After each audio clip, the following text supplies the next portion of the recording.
মৰমৰ অকনিহত তোমালোক সকলোকে নমস্কাৰ জনালো। আজি মই তোমালোকৰ মাজলৈ তোমালোকৰ প্ৰথম শ্ৰেণীৰ জংকাৰ পাঠ্যপুথিখনৰ অষ্টম অধ্যায়ৰ আন এটি অংশ লৈ আহিছো। আহাচোন এই অংশটিত কি আছে আমি চাই যাওঁ। ইয়াত চোৱা প্ৰথমে আমাক কৈছে কথা পাতো আহা। তোমালোকে নিশ্চয় মোৰ আগৰ ভিডিঅ'টি চাইছা নহয়নে?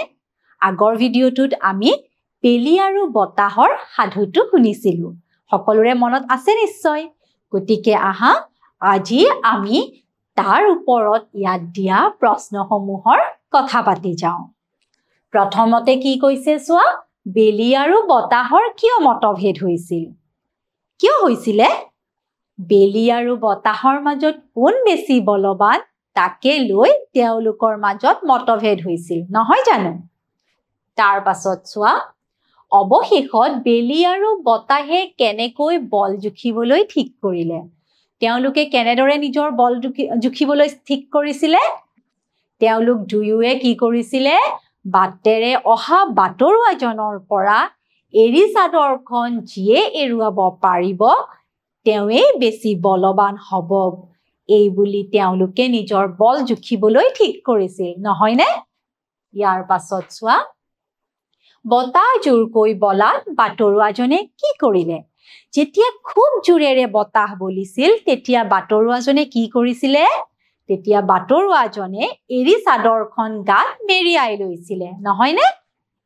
তাৰ পাছত চোৱা, বেলিৰ তাপ বঢ়াত বাটৰুৱাজনে কি কৰিলে? যেতিয়া বেলিয়ে নিজৰ তাপ বঢ়াই দিছিল তেতিয়া বাটৰুৱাজনে কি কৰিছিলে?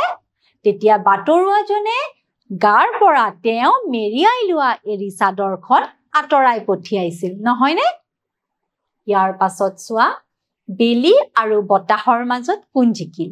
কোন জিকিছিলে বেলি আৰু বতাহৰ মাজত? বেলি আৰু বতাহৰ মাজত বেলি জিকিছিলে। তাৰ পাছত চোৱা কি কৈছে, আমি দিনটোৰ কোনখিনি সময়ত বেছি গৰম অনুভৱ কৰো? কেতিয়া কৰো? দুপৰীয়া সময়খিনিত বেছি গৰম লাগে, নহয়নে? ইয়াৰ পাছত চোৱাচোন কি আছে। ইয়াত কৈছে জোৰকৈ বতাহ বলিলে কি হয় আৰু ৰ'দৰ তাপ বাঢ়িলে কি হয়, ছবি চাই কওঁ আহা। ইয়াতে চোৱাচোন, ইয়াতে কি দেখা পাইছা? গছডালৰ পৰা আমবোৰ সৰি পৰিছে। তেতিয়া কেতিয়া হ'ব বাৰু? গছৰ পৰা কেতিয়া এনেদৰে ফল সৰি পৰিব? যেতিয়া জোৰকৈ বতাহ বলিব, নহয়নে? গতিকে এই ছবিখন চাই আমি কি ক'ব পাৰো? যে জোৰকৈ বতাহ বলিলে গছৰ পৰা এনেদৰে ফল সৰি পৰে বা গছৰ পাত সৰি পৰে। পিছৰ ছবিখনত চোৱা, পিছৰ ছবিখনত আমি কি দেখা পাইছো? মানুহ এজনে গছ এজোপাৰ তলত বহি আছে। কি হ'ব বাৰু তেতিয়া? খুব ৰ'দ দিব, নহয় জানো? খুব তাপ বাঢ়িছে ৰ'দৰ, সেইবাবে তেওঁ গৰমত ৰ'ব নোৱাৰি এইদৰে গছৰ ছাঁত জিৰণি লৈছে। তাৰ পাছত চোৱাচোন, এইখন ছবিত কি দেখা পাইছা? কাপোৰ মেলি আছে, নহয় জানো? কেতিয়া আমি কাপোৰ মেলিম? যেতিয়া ৰ'দ ওলায়। আমিতো বৰষুণৰ বতৰত কাপোৰ মেলি নিদিওঁ শুকাবলে, নহয় জানো? গতিকে এইখন ছবি চাই আমি কি ক'ব পাৰো? যে যেতিয়া ৰ'দৰ তাপ বাঢ়িব আমি কি কৰিম? কাপোৰ মেলি দিম, কাপোৰখিনি শুকাবলৈ দিম। ইয়াৰ পিছৰ ছবিখনত কি দেখা পাইছা? তোমালোকৰ দৰে কণমানিসকলে কি কৰিছে? আইচক্ৰীম খাইছে, বৰফ খাইছে, নহয় জানো? গতিকে কি হ'ব পাৰে? ৰ'দৰ তাপ বাঢ়িছে, তেওঁলোকৰ গৰম লাগিছে আৰু তেওঁলোকে কি কৰিছে? এনেদৰে বৰফ খাইছে। তাৰ পিছৰ ছবিখনত কি দেখা পাইছো? মানুহ এজনে বিচনীৰে বিচি আছে। কেতিয়া বিচিব? যেতিয়া তেওঁৰ গৰম লাগিব, তাৰমানে ৰ'দৰ তাপ বাঢ়িছে। ইয়াতে চোৱাচোন কি হৈছে? গছৰ পাতবোৰ সৰিছে। কি হৈছে এয়া? বতাহ বলিছে। ধৰিব পাৰিছা নহয় সকলোৱে? ইয়াৰ পাছত কি আছে চাওঁ আহা। ইয়াৰ পাছত কি কৈছে? গাওঁ আহা। মই গীতটি গাইছো, তোমালোকে শুনি যোৱা। ৰঙা নীলা ছাতি এটি মোমায়েকে দিলে, চিঞৰ বাখৰ কৰি ৰুণজুনে খেলে, কিন কিন কিন কিন বৰষুণ পৰে যাওঁ বনবোৰ চোন বতাহতে লৰে ভাল লাগিছেনে শুনি মই আকৌ এবাৰ গাই দিছো তোমালোকে শুনা আৰু তোমালোকেও এনেদৰে গাবলৈ চেষ্টা কৰিবা ৰঙা নীলা ছাতি এটি মোমায়েকে দিলে চিঞৰ বাখৰ কৰি ৰুণজুনে খেলে কিন কিন কিন কিন বৰষুণ পৰে যাওঁ বনবোৰ চোন বতাহতে লৰে ভাল লাগিছেনে তোমালোকৰ শুনি তোমালোকেও এনেদৰে গাবলৈ চেষ্টা কৰি যাবা দেই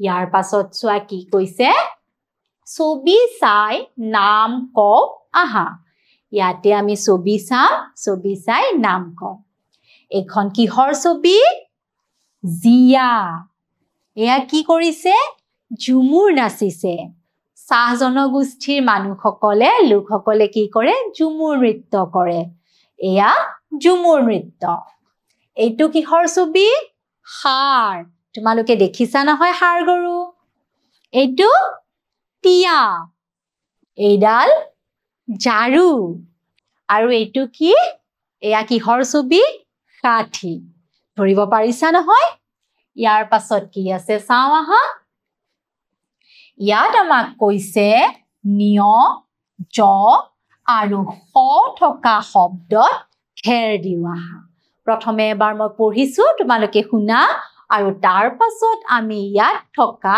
এই আখৰ কেইটাত বা এই আখৰ কেইটা থকা শব্দত ঘেৰ দিম বৰষুণ পৰি আছে বতাহত ঝাওঁবন হালি জালি আছে ঝাওঁবনবোৰত জিয়া পৰিছে পাৰিলা নহয় সকলোৱে এতিয়া চোৱা ইয়াত আমি এই নিয় জ আৰু স থকা শব্দত ঘেৰ দিম ইয়াতে চোৱা স আছে এই শব্দটোত গতিকে আমি ইয়াত ঘেৰ দিলো ইয়াতে জ আছে আমি জত এনেদৰে ঘেৰ দিলো এইটোতো আছে জ আমি ইয়াতে ঘেৰ দিলো আৰু ইয়াতে আছে নিয় গতিকে আমি ইয়াত ঘেৰ দিলো ধৰিব পাৰিছা নহয় তোমালোকে আহা ইয়াৰ পাছত কি আছে চাওঁ লিখো আহা এতিয়া আমি কি কৰিম এতিয়া আমি লিখিম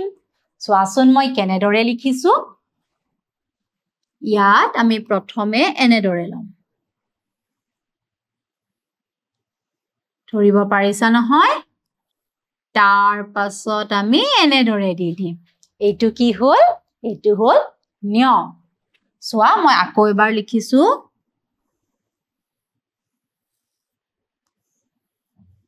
এইটো কি বুলি কম আমি এইটোক আমি কম নিয়